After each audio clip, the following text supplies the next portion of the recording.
जन्म की सार्थकता।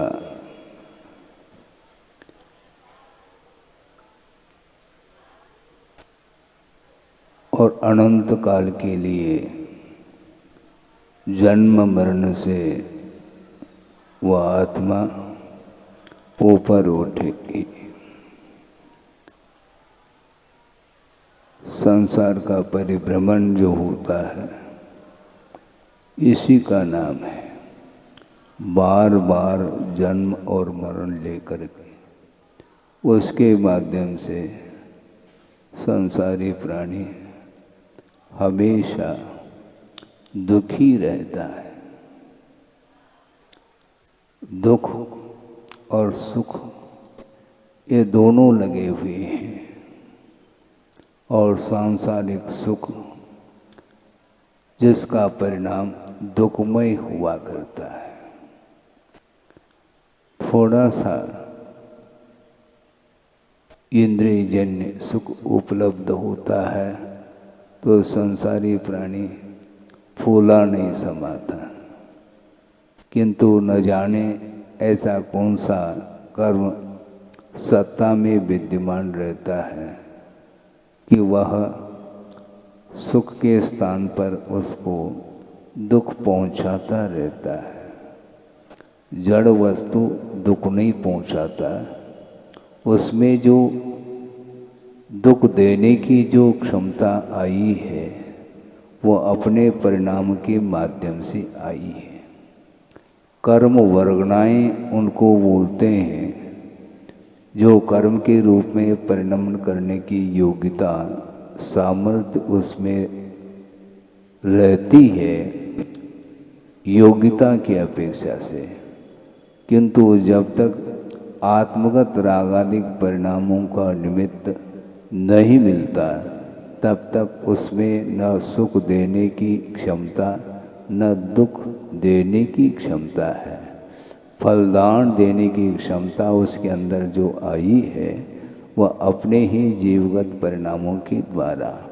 इसलिए अज्ञान दशा में जो कुछ भी किया हुआ कर्म का अर्जन है वह अपना समय पा करके वह उदय को प्राप्त होता है।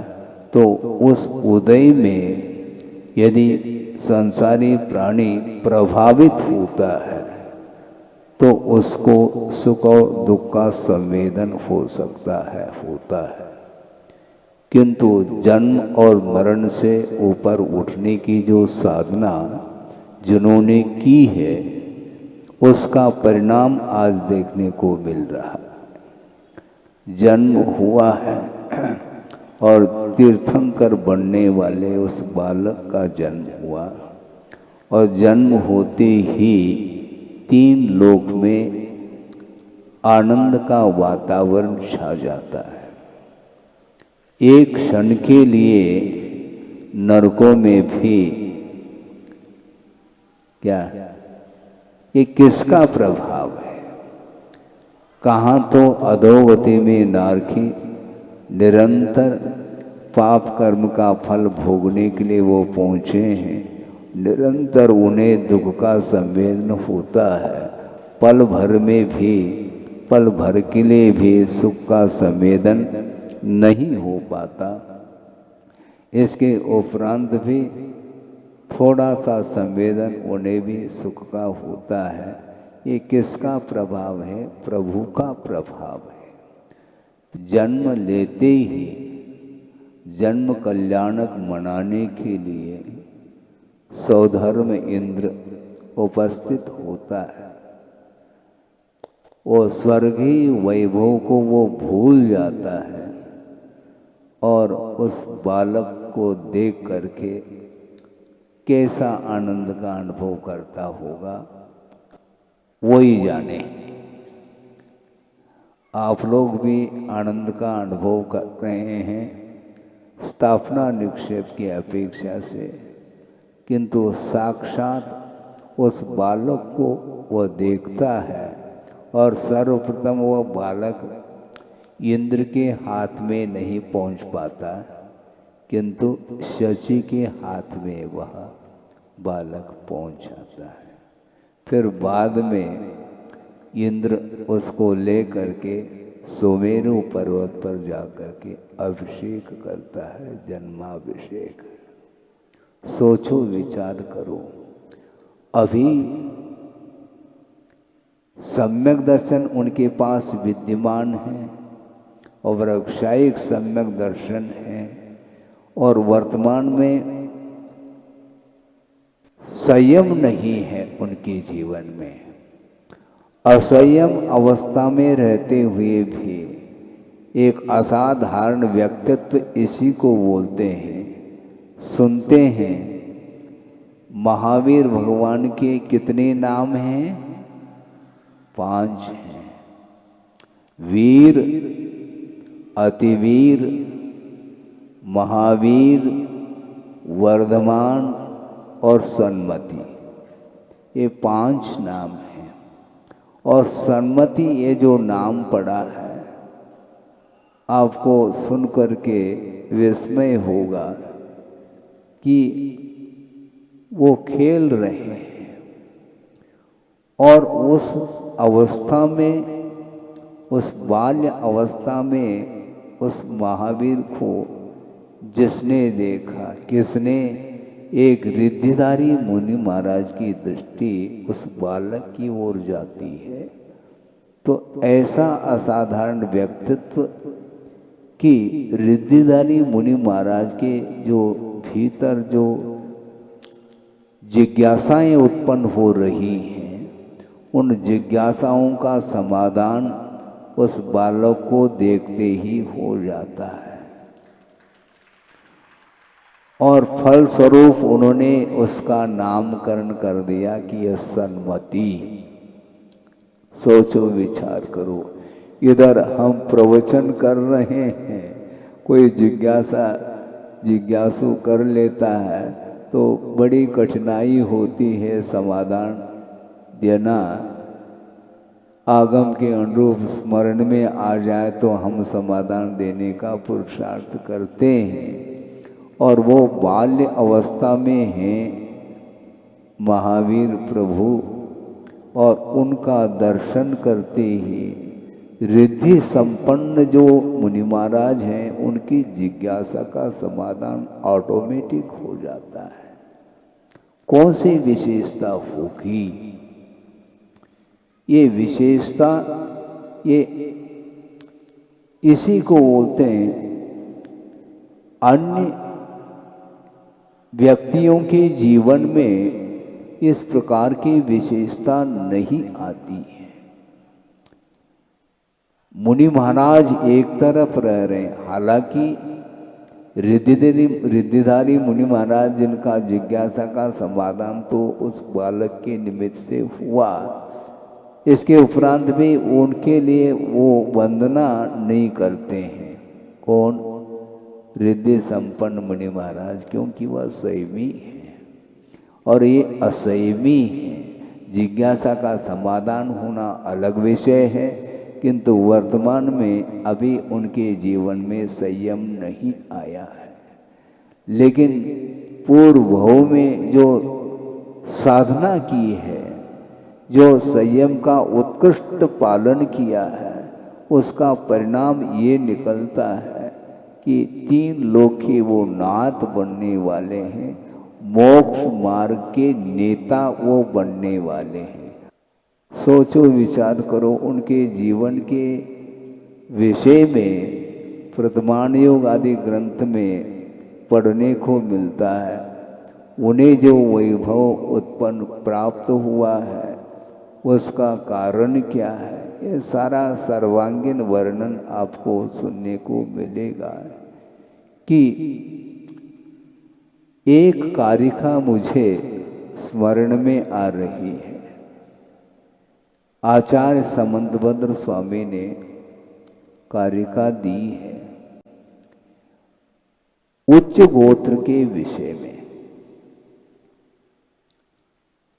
उच्चै गोत्रम प्रणते भोगो दानात् उपासनात् पूजात् भक्ते सुंदर रूपम स्तवनात् कीर्ति स्तपो निधिषु, ऐसा कहा।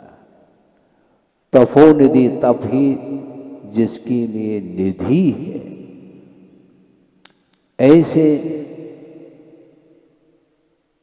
जो संयमी होते हैं, महाव्रती आदि होते हैं, उनकी उपासना करने से, उनकी वंदना करने से, उनके प्रति भक्ति करने से, उनके लिए दान आदि देने से क्या उपलब्ध होता है, इस कारिका में उन्होंने दिया है।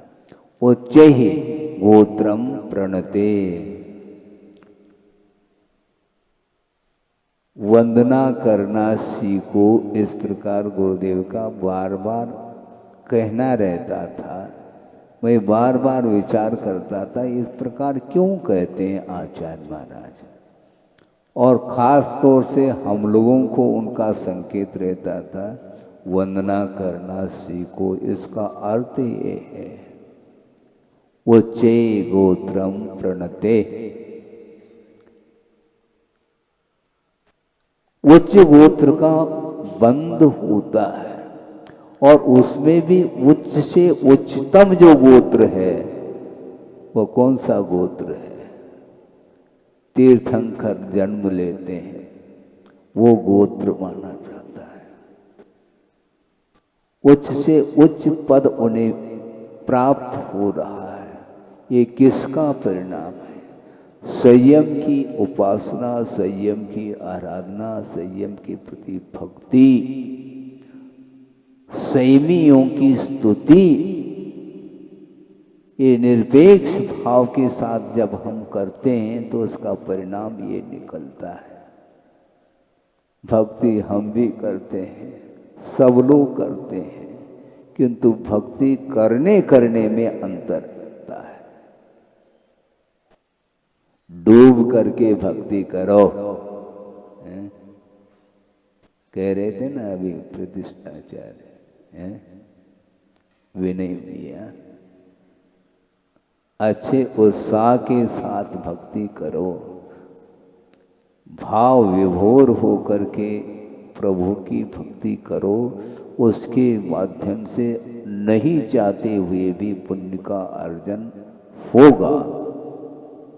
इसी का नाम विश्वास, विश्वास रखना चाहिए। मोक्ष मार्ग में भले ही ज्ञान थोड़ा कमजोर हो, कोई बाधा नहीं, किंतु जिसके अंदर भक्ति और समर्पण का भाव रहता है, उसके माध्यम से जो विकास होता है वह विकास हम उसका वर्णन नहीं कर सकते हैं।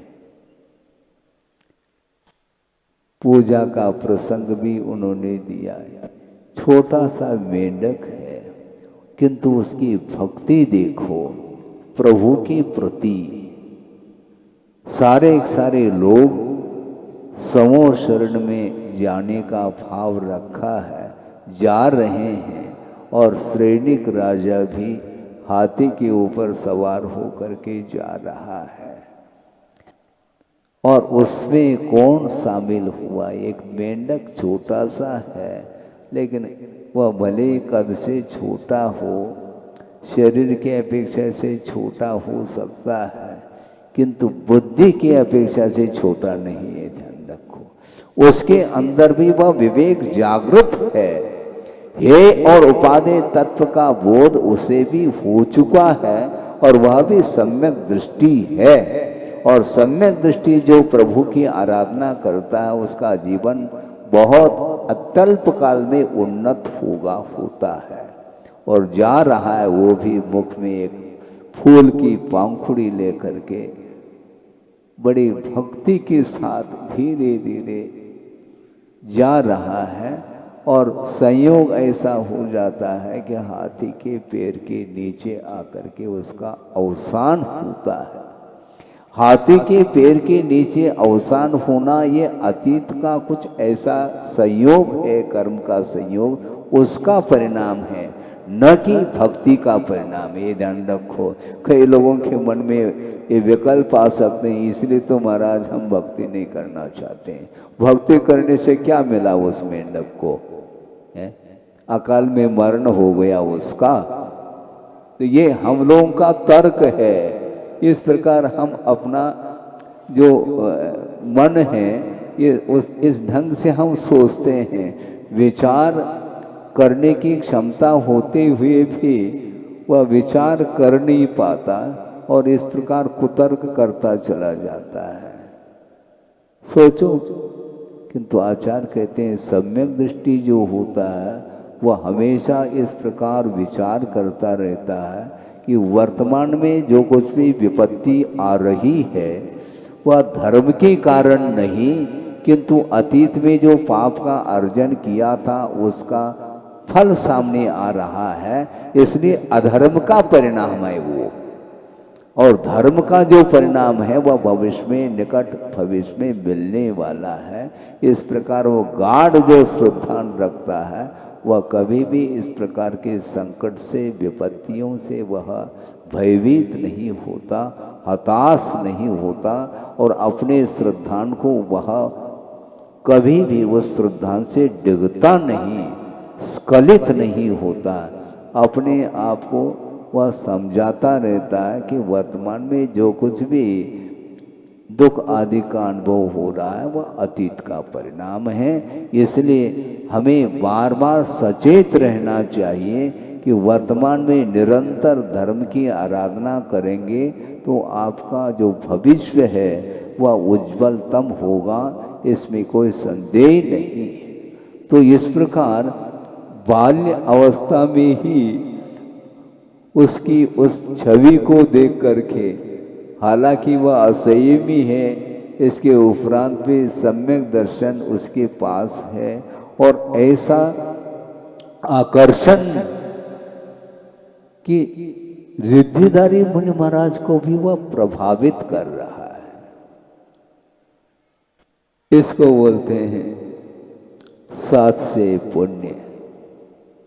हाँ, इसको सात से पुण्य बोलते हैं। और संयम धारण करेंगे तो फिर कहना ही क्या है। संयम के अभाव में भी वह अतीत का इतना जबरदस्त प्रभाव है साधना का कि वो साधना के माध्यम से स्वर्ग पहुंचे हैं और वहां से नीचे उतरते हैं। वृषभनाथ भगवान, महावीर भगवान के बारे में थोड़ा सा आपके सामने विषय रखा। इसी प्रकार वृषभनाथ भगवान की स्थिति, उनका जीवन भी हालांकि वर्तमान भव की अपेक्षा से वो स्वयंभू है। स्वयंभू का अर्थ स्वयं ही इस प्रकार के पद को प्राप्त करते हैं। इसके उपरांत भी अतीत जीवन में उनका जीवन भी तीर्थंकरों के पाद मूल में ही व्यतीत हुआ और उनको गुरु के रूप में स्वीकारा है। और इस प्रकार उन्होंने षोडश कारण भावना के माध्यम से अपने आत्मा को इतना पवित्र बनाने का एक पुरुषार्थ किया है संकल्प के साथ। और तीर्थंकर प्रकृति का बंद होने के फल स्वरूप संयम के माध्यम से उनका जो जीवन है व्यतीत हुआ है और अंत में वो कहाँ पर पहुँचे? वृषभनाथ सर्वार्थ सिद्धि पहुँचे हैं। और जहाँ की आयु 33 सागर प्रमाण की है और वहाँ पर शुक्ल लेशा है। प्रविचार का अर्थ वासना का अभाव है। मन संबंधी भी वासना वहाँ पर जागृत नहीं होती है और 33 सागर तक तत्व चिंतन के साथ उनका जीवन व्यतीत होता है। और इसके उपरांत वहां से निकल करके उनका पुण्य क्षीण नहीं होता। 33 सागर तक पुण्य का उपभोग उन्होंने किया है, इसके बाद भी वह पुण्य स्टॉक में है? जैसे बोलते ना, अक्षीण बहाने से वृद्धि होती है। और इस प्रकार के रिद्धिधारी मुनि महाराज को मान लो किसी दाता ने पड़गान कर लिया और आहार दान दे रहा है और देता चला जाता है, और आहार संपन्न होने के उपरांत भी वह भोजन सामग्री यथावत हुआ, उसमें कमी नहीं। हजारों लाखों व्यक्तियों को भी भोजन करा दें तो भी वह भोजन सामग्री समाप्त नहीं होती। इसी को बोलते हैं अक्षीण, ऐसा है ना, अक्षीण महानस इसी को बोलते हैं। सोचो कैसी स्थिति, ये रिद्धि का ये प्रभाव है। तो उसी प्रकार साधना के बल पर आत्मा को उस ऊंचाई तक पहुंचा दी वृषभनाथ ने पूर्व जीवन में, और सर्वसिद्धि में अहमिंद्र हुए। और वहां से निकल करके अब सोचो, थोड़ा सा विषय और समझ लो। 33,000 वर्ष के बाद एक बार वह मानसिक आहार होता है ना, हाँ। और 33 पक्ष के उपरांत एक बार श्वासोश्वास की क्रिया होती है। और उनका शरीर इस प्रकार चलता रहता है, वैकृत शरीर है, रोग से मुक्त है, कोई विशेष आशा नहीं, आकुलता नहीं, और तत्व चिंतन के साथ व्यतीत करते हैं। और वह एक भवावतारी होते, वो एक बार चर्म शरीर अर्थात मनुष्य जीवन पा करके मोक्ष को प्राप्त करते हैं। तो इस प्रकार वृषभनाथ का जीव वहाँ पर पहुँचा है, और वहाँ से उतर करके क्या बन रहा है, तीर्थंकर है। युग के आदि में तीर्थंकर होने का सौभाग्य उन्हें प्राप्त हो रहा है, और आज उनका जन्म हुआ है।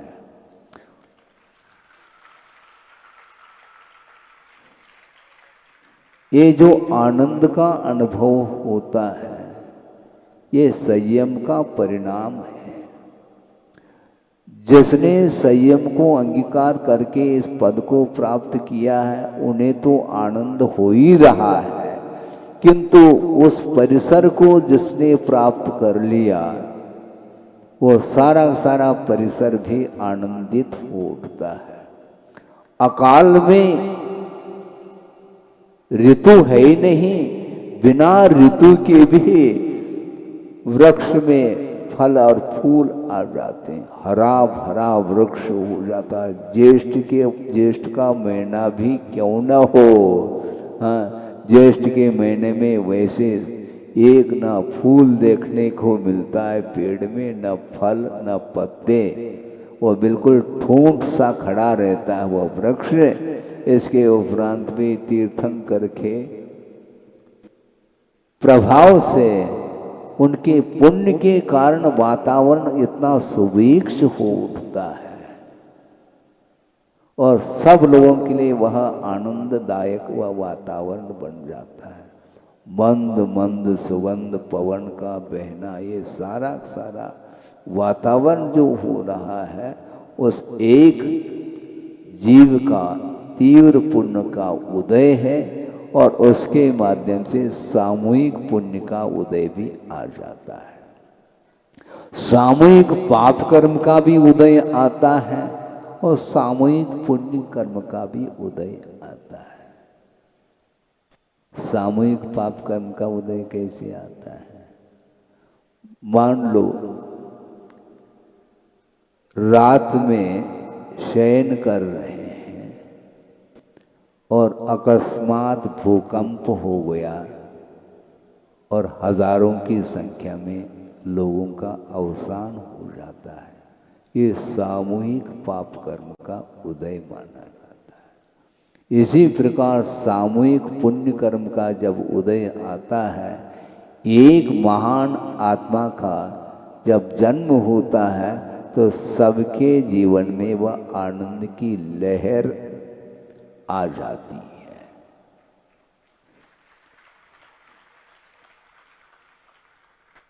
ऐसा क्यों मत पूछो तर्क से, ये स्वभाव है।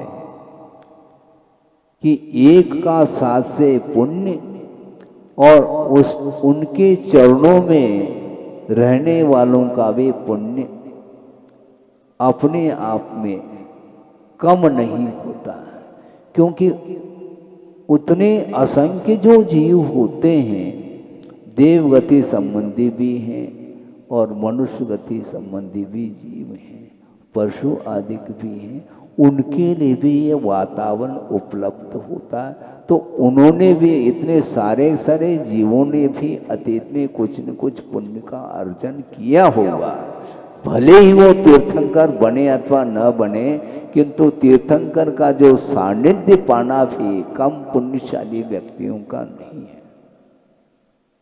इसलिए उच्चे गोत्रम प्रणते कहा, प्रणाम करो, उच्च गोत्र का बंधु होता है।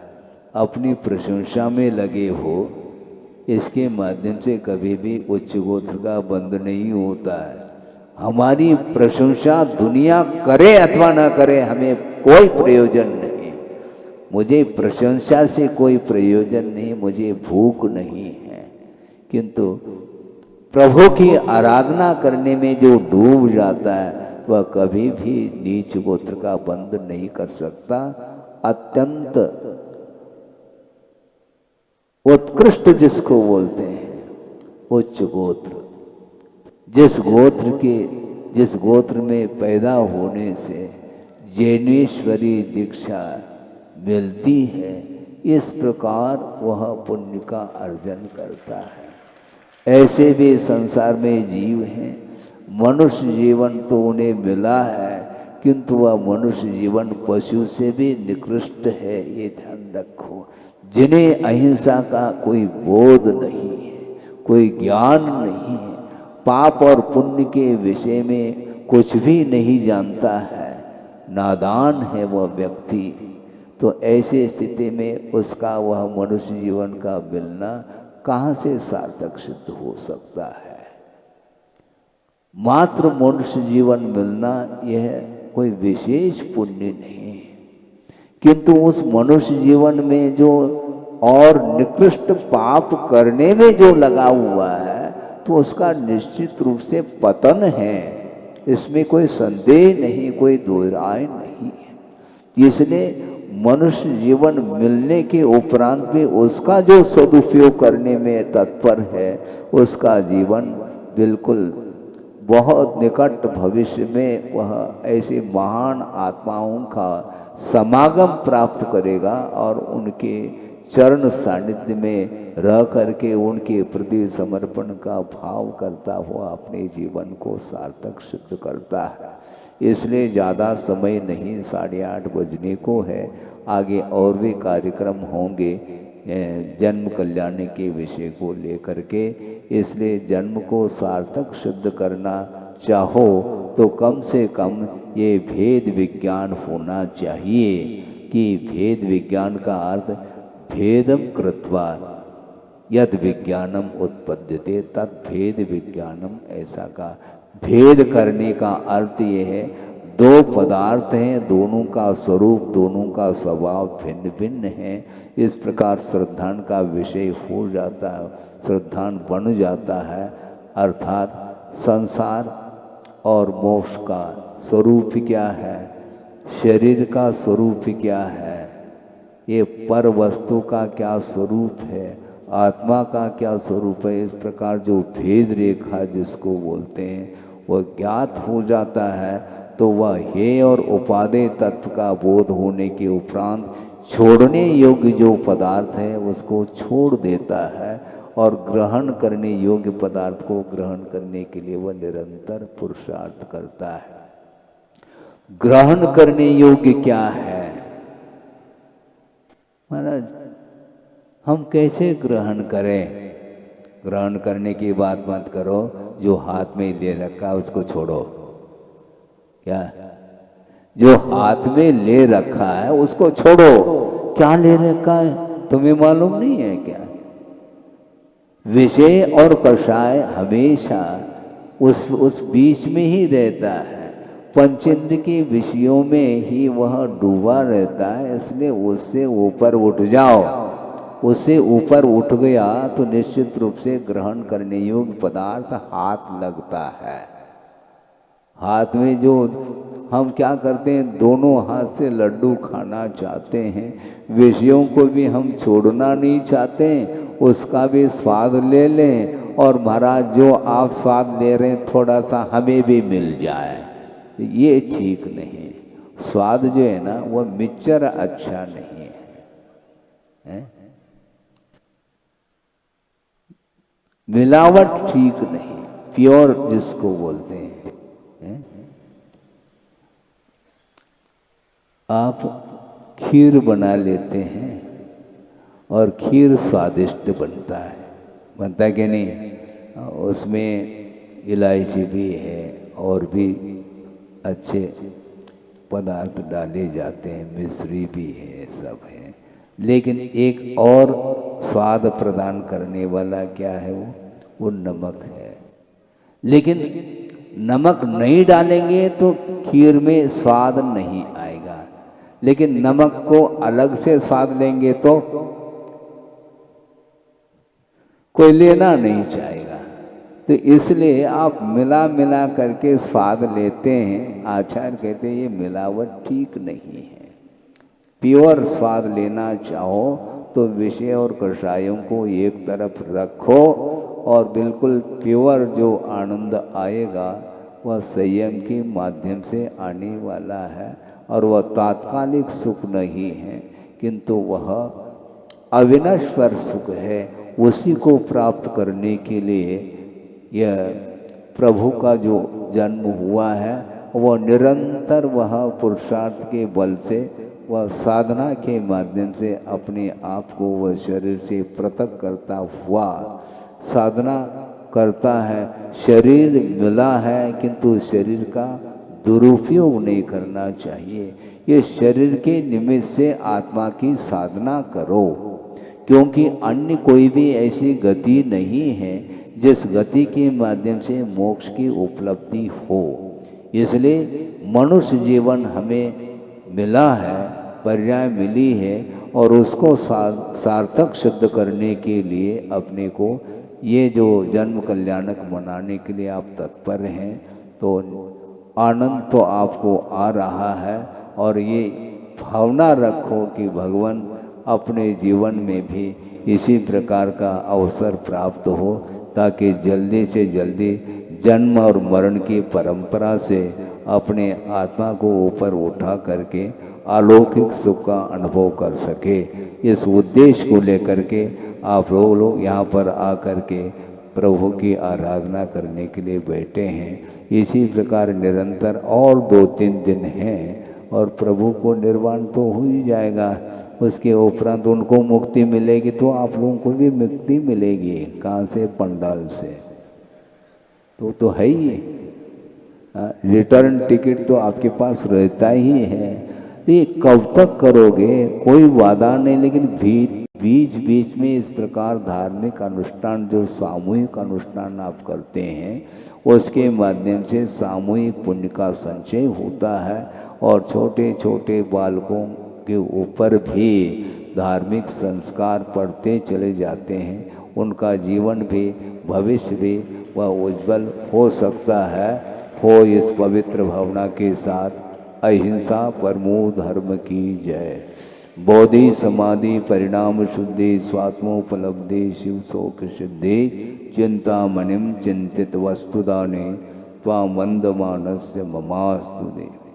परम पूजाचार्य गुरुवर श्री विद्यासागर जी मुनि महाराज की जय।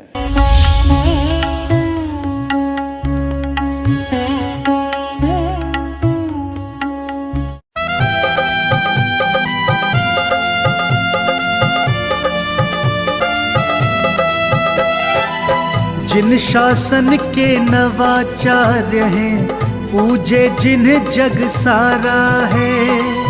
जिन शासन के नवाचार्य हैं पूजे जिन्हें जग सारा है। परम पूज्य श्री समय सागर को शत शत नमन हमारा है। परम पूज्य श्री समय सागर को शत शत नमन हमारा है।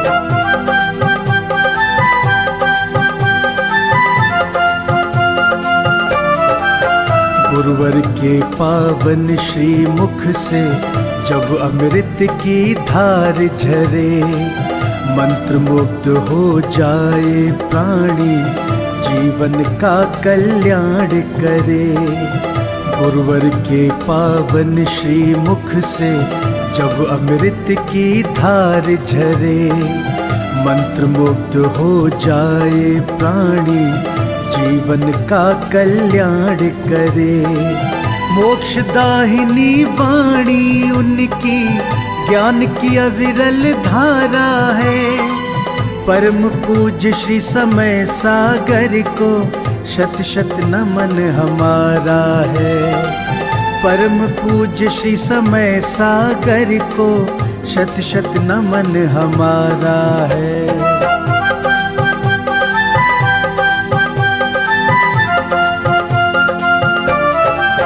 परम तपस्वी दिव्य ओजस्वी धर्म ज्ञान के भंडारी, काया जिनवर के समरूपी भक्तन के हैं भवतारी। परम तपस्वी दिव्य ओजस्वी धर्म ज्ञान के भंडारी, काया जिनवर के समरूपी भक्तन के हैं भवतारी।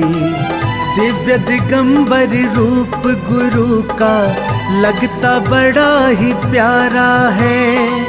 परम पूज्य श्री समय सागर को शत शत नमन हमारा है। परम पूज्य श्री समय सागर को शत शत नमन हमारा है।